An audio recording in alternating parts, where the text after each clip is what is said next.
Hello. അപ്പോൾ ഇന്നത്തെ യാത്ര എന്ന് പറയുന്നത് ഈ മഴയത്തെ എടുക്കാമെന്ന് ചോദിക്കുന്നുണ്ടോ? മഴയാണെങ്കിലും വെയിലാണെങ്കിലും ഒന്നൊരു പ്രശ്നമില്ലാത്ത ഒരു ടീമുണ്ട്. ഇന്നലെ പറഞ്ഞ പോലെ തന്നെ ഇന്ന് വേറൊരു ടീമുണ്ട്. ആ ടീമിനെ കാണാൻ വേണ്ടിയിട്ട് പോവുകയാണ്. അവരൊരു പ്രോഗ്രാം നടക്കുന്നുണ്ട്. ആ പ്രോഗ്രാമിലേക്കാണ് നമ്മൾ യാത്രയാക്കുന്നത്. ഓക്കെ, ബാക്കി അവിടെ വെച്ചിട്ട് കാണാം. ആ ടീം നിൽക്കുന്ന ഏരിയയിലേക്ക് ഞാൻ എത്തിയിട്ടുണ്ട്. അതിൻ്റെ അകത്തേക്ക് പോയിക്കൊണ്ടിരിക്കുകയാണ്. ഈ സ്ഥലം എന്ന് പറയുന്നത് വണ്ടൂർ ഷർഫിയ റെസ്റ്റോറൻറ്റ് ആൻഡ് ഓഡിറ്റോറിയമാണ്. അപ്പോൾ കുറേ വാഹനങ്ങൾ നിർത്തിയിട്ട് നിൽക്കുന്നുണ്ട്. ഇവർ ഇന്നലെ ഇവിടെ തമ്പടിച്ചതാണെന്നുള്ളതാണ് നമുക്ക് കിട്ടിയ റിപ്പോർട്ട്. അപ്പോൾ അതിൻ്റെ അടുത്ത് ചെല്ലുന്ന സമയത്തൊരു വണ്ടി ഞാൻ ശ്രദ്ധിച്ചു. നമുക്കറിയാവുന്ന ഒരു വണ്ടിയാണ്. മലപ്പുറം ജില്ലാ ട്രോമാ കെയർ വണ്ടൂർ യൂണിറ്റ്. ഇവരുടെ ഒരു ആഗ്രഹം പ്രകടിപ്പിച്ചിട്ടാണ് ഇവർ ഒരു പരിപാടി തുടങ്ങിയിട്ടുള്ളത്, ബിരിയാണി ചലഞ്ച്. അപ്പോൾ അവർ ഈ ഒരു ബിരിയാണി ചലഞ്ചിൻ്റെ പ്രത്യേകത എന്ന് പറഞ്ഞാൽ അവർക്ക് സ്വന്തമായിട്ടൊരു ബിൽഡിങ്, അതേപോലെ എക്യുപ്മെൻസുകൾ മഴക്കാലം വരികയാണ്, അല്ലാത്ത സമയത്ത് എല്ലാ സമയത്തും ഏത് സമയത്തും നമുക്ക് വിളിച്ചാൽ കിട്ടുന്ന, വിളിപ്പുറത്ത് കിട്ടുന്ന ഒരു ടീമാണ് മലപ്പുറം ജില്ലാ ട്രോമാ കെയർ. അതിൽ വണ്ടൂർ യൂണിറ്റിൻ്റെ സ്വന്തമായിട്ടുള്ളൊരു ബിൽഡിങ് എന്നുള്ളൊരു ആഗ്രഹത്തിൻ്റെ പുറത്താണ് ഇവർ ഈ ഒരു ചലഞ്ച് വെച്ചിട്ടുള്ളത്. ഇവരെന്നുള്ളത് പറയാൻ പറ്റില്ല, നാട് എന്ന് പറയാം. നമ്മൾ ചെല്ലുമ്പോൾ ബിരിയാണി എല്ലാം റെഡിയാക്കുന്ന തിരക്കിലാണ്, ദമ്മിടുന്ന തിരക്കിലാണ്. ഈ ഹോട്ടലിൻ്റെ, ഈ റെസ്റ്റോറൻറ്റിൻ്റെ ഓണർ നാസർക്ക് തന്നെയാണ് ഇത് ഏറ്റെടുത്തിട്ടുള്ളത്. അവരും അവരുടെ ടീമാണ്, അവരൊരു വിങ് ഇത് ഏറ്റെടുത്തിട്ടുണ്ട്. ഇന്നലെ മുതലേ ഇവർ പകൽ മുതൽ തന്നെ ഇവിടെ അതിനുള്ള ഒരുക്കങ്ങളും കാര്യങ്ങളൊക്കെ തയ്യാറാക്കിക്കൊണ്ടിരിക്കുകയാണ്.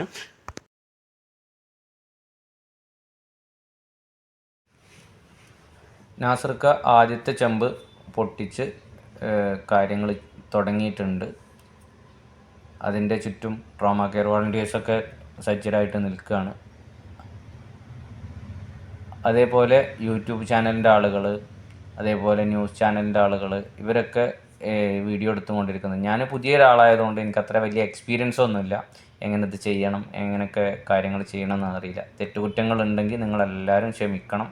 അത് മെസ്സേജായിട്ട് നിങ്ങൾ എനിക്ക് അയച്ചു തരിക. ഏതൊക്കെ ഭാഗങ്ങൾ ക്ലിയർ ആക്കണം, എന്തൊക്കെ കുറവുകളുണ്ട് എന്നുള്ളതൊക്കെ നിങ്ങൾ മനസ്സിലാക്കി തരണം. ട്രോമാ കെയർ ടീം എല്ലാവരും അവിടെ റെഡി ആയിക്കാണ്. ഇത് പല ഭാഗത്തു നിന്ന്, മലപ്പുറം ജില്ലയുടെ പല ഭാഗത്തു നിന്ന്, കാളികാവ്, വണ്ടൂർ, പാണ്ടിക്കാട്, മഞ്ചേരി, എടവണ്ണ, പല യൂണിറ്റിൽ നിന്നുള്ള ആളുകൾ ഇവിടെ എത്തിയിട്ടുണ്ട്. ഇന്നലെ മുതൽ ഉള്ള ആളുകളുണ്ട്, ഇന്ന് പുലർച്ചെ വന്ന ആളുകളുണ്ട്, ആളുകൾ വന്നുകൊണ്ടിരിക്കുന്നുണ്ട്, വളണ്ടിയേഴ്സ്. അതേപോലെ ഓർഡർ ചെയ്ത ആളുകൾ ഈ പാക്കിങ് കഴിയുന്നതോട് കൂടിയിട്ട് അത് കൃത്യസമയത്ത് വാങ്ങിക്കൊണ്ടുപോകാനും അതേത് സ്ഥലത്തേക്ക് എത്തിക്കാനും വേണ്ടിയിട്ടുള്ളത്.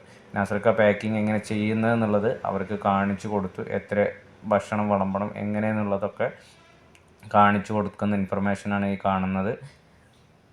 അത് കഴിഞ്ഞ് ആ ടീം വിളമ്പാൻ തുടങ്ങുകയാണ്. ആദ്യത്തെ ട്രിപ്പ് കാണിച്ചു കൊടുത്തു എത്രയാണ് ഭക്ഷണം ഉണ്ടാവുക, ഒരാൾക്ക് എത്ര കഴിക്കാനുണ്ടാവും.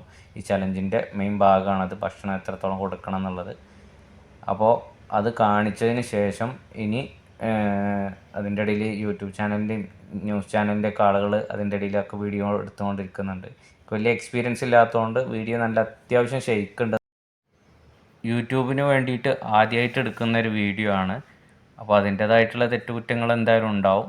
ഇപ്പോൾ അവർ ഓരോ ടീമിന് നിർദ്ദേശങ്ങൾ കൊടുത്ത് 3 ടേബിളിലായിട്ടാണ് ഈ കാര്യങ്ങൾ അറേഞ്ച് ചെയ്തിട്ടുള്ളത്. അപ്പോൾ അത് പാക്കിങ്ങിൻ്റെ തിരക്ക് വളരെ ഇതായിട്ട് തകൃതിയായിട്ട് നടന്നുകൊണ്ടിരിക്കുന്നുണ്ട്. ഈ പാക്കിങ് എല്ലാം സ്വരൂപിച്ച് ഒരു ടേബിളിൽ പോയിട്ട് അത് ഇന്ന് തിട്ടപ്പെടുത്തിയ അതാത് ഓർഡർ എടുത്ത ഓരോ വ്യക്തികൾക്കും അതാത് സ്ഥലങ്ങളിലേക്ക് എത്തിക്കാൻ വേണ്ടിയിട്ട് ലിസ്റ്റ് തയ്യാറാക്കിയിട്ടാണ് ഈ കാര്യങ്ങളൊക്കെ ചെയ്തുകൊണ്ടിരിക്കുന്നത്. അപ്പോൾ അതിൻ്റെ തിരക്കും കാര്യങ്ങളൊക്കെ നടന്നുകൊണ്ടിരിക്കുന്നുണ്ട്. നമുക്കറിയാം നാസർക്ക് അതിൻ്റെ ഇടയിൽ എന്തൊക്കെയോ മെസ്സേജുകൾ ആളുകൾക്ക് കൊടുക്കുന്നുണ്ട്. പാക്കിങ്ങിൻ്റെ കാര്യങ്ങളിൽ എന്തൊക്കെയോ മെസ്സേജുകൾ കൊടുത്തുകൊണ്ടിരിക്കുന്നുണ്ട്. അതേപോലെ വളണ്ടിയേഴ്സ് അതായത് ആളുകൾക്ക് വളണ്ടിയേഴ്സിന് നിർദ്ദേശങ്ങൾ കൊടുത്തുകൊണ്ടിരിക്കുന്നുണ്ട്.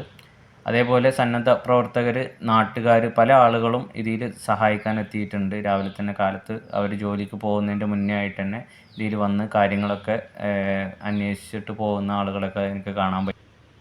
പാക്കിങ് തകൃതിയായിട്ട് നടന്നുകൊണ്ടിരിക്കുകയാണ്. അതേപോലെ വനിതാ വിങ് നേരത്തെ തന്നെ എത്തിയിട്ടുണ്ട്. പാക്കിങ് ആകുന്ന സമയത്തിന് കാലത്ത് തന്നെ എത്തിയിട്ടുണ്ട്. ഇവരെല്ലാവരും ഒരുമിച്ച് കൈകോർത്ത്, നാട്ടുകാരും ഇവരെല്ലാവരും കൈകോർത്ത് ഒരുമിച്ച് നിന്നിട്ടുള്ളൊരു പ്രവർത്തനമാണ്. ഈ ഒരു സാധനം പാക്ക് ചെയ്ത് ഈ ഒരു ടേബിളിലേക്കാണ് വരുന്നത്. ആദ്യത്തെ ബോക്സ് റെഡിയായി കാര്യങ്ങൾ ചെയ്തു. ഈ ടീം അതിനുള്ള നിർദ്ദേശങ്ങൾ കൊടുത്തുകൊണ്ടിരിക്കുക ഏത് രീതിയിൽ പോകണം എന്നുള്ളത്. ഈ ടേബിളിൽ വന്ന് അത് എണ്ണി തിട്ടപ്പെടുത്തിയിട്ടാണ് ഓരോ ആളുകൾക്ക് ഈ സാധനങ്ങൾ ഓർഡർ പറഞ്ഞ അതാത് ആളുകൾക്ക് എത്തിച്ചുകൊണ്ടിരിക്കുന്ന കാര്യങ്ങൾ ചെയ്യുന്നത്. അതിന് വേണ്ടിയിട്ട് ഇവർ മുന്നേ പ്ലാൻ ചെയ്ത ടീമുകൾ ഓരോ ആളുകൾക്ക് ഏൽപ്പിച്ചിട്ടുണ്ട്. അതാത് ഡ്യൂട്ടി അവർ കൃത്യമായിട്ട് ചെയ്ത് ഈ ഒരു പരിപാടി ഭംഗിയാക്കിക്കൊണ്ടിരിക്കുകയാണ്. ഇതുവരെയുള്ള കാര്യങ്ങളൊക്കെ വളരെ ഭംഗിയായിട്ടാണ് നടന്നുകൊണ്ടിരിക്കുന്നത്. ഇത് ടേബിളിലേക്ക് എത്തിക്കേണ്ട മസാലകളും കാര്യങ്ങളും എത്തിച്ചുകൊണ്ടിരിക്കുന്ന തിരക്ക് അതിൻ്റെ ഇടയിൽ കൂടെ നടന്നുകൊണ്ടിരിക്കുന്നുണ്ട്. ഇത് എന്തുകൊണ്ടാണ് ചോദിച്ചാൽ ഞാൻ വോയിസ് വീണ്ടാമത് ഇങ്ങനെ എടുത്തതിൻ്റെ കാരണം എന്ന് ചോദിച്ചാൽ സൗണ്ട് ഡിസ്റ്റർബൻസ് കാരണം എനിക്കത് ക്ലിയറായിട്ട് ആളുകൾക്ക് ആ വോയിസ് കൃത്യമായിട്ട് എത്തിക്കാൻ പറ്റില്ല. ആ സമയത്ത് ഞാൻ വോയിസ് പറഞ്ഞിരുന്നു, പക്ഷേ എനിക്ക്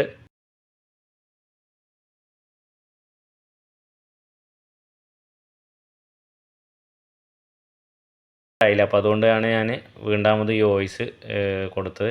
ഞാൻ പറഞ്ഞ പോലെ തന്നെ ഭക്ഷണമൊക്കെ റെഡിയായി എണ്ണി തിട്ടപ്പെടുത്തി ഓരോ ഭാഗത്തേക്കുള്ള ആളുകൾക്ക് വേണ്ടിയിട്ട് കാര്യങ്ങൾ ചെയ്തുകൊണ്ടിരിക്കുന്നുണ്ട് ഇവിടെ ടീം.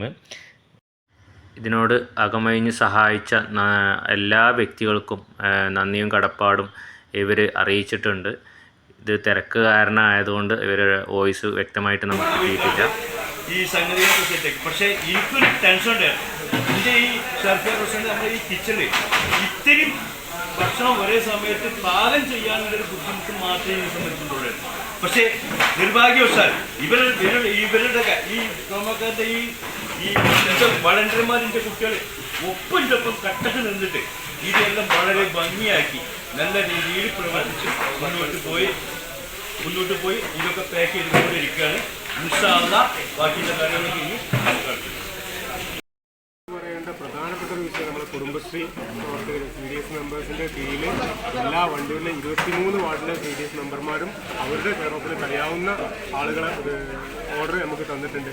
അതേപോലെ തന്നെ നമ്മളെ ഈ ഒരു പാചകം ചെയ്യാനുള്ളൊരു സംവിധാനം ഈ മഴ ഇങ്ങനെ പെയ്തോട് ഇപ്പോൾ ഒരാഴ്ച മുമ്പ് നല്ല മഴയായിരുന്നു. അതിൽ നമുക്ക് നല്ലൊരു ടെൻഷൻ ഉണ്ടായിരുന്നു. പക്ഷേ ഈ ഷർഫിയ ഓഡിറ്റോറിയത്തിൽ നാസാക്ക അതിലൂടെ എല്ലാ സജ്ജീകരണം ചെയ്തിട്ടുണ്ട്. ഒരു തുള്ളി മഴ ഒന്നും കൊള്ളാതെ നമ്മൾ പറഞ്ഞ സമയത്ത് തന്നെ സാധനങ്ങൾ കുക്കിംഗ് അസോസിയേഷൻ നാസാക്കൻ്റെ ഒരു വൻ ടീം തന്നെ ഇവിടെ ഉണ്ടായിരുന്നു. അപ്പം അതിലൊരു കുറവും വരുത്താണ് നമ്മളും ഒരു 10ഓളം പേര് ഇന്നലെ രാത്രിയോടെ സ്റ്റേ ചെയ്ത് ഇവരെ കൂടെ കാര്യങ്ങളൊക്കെ എല്ലാം ഭംഗിയാക്കി. വീഡിയോ വൈൻഡപ്പ് ചെയ്യാണ്. Signing off Naushad Wandoor. Bye bye.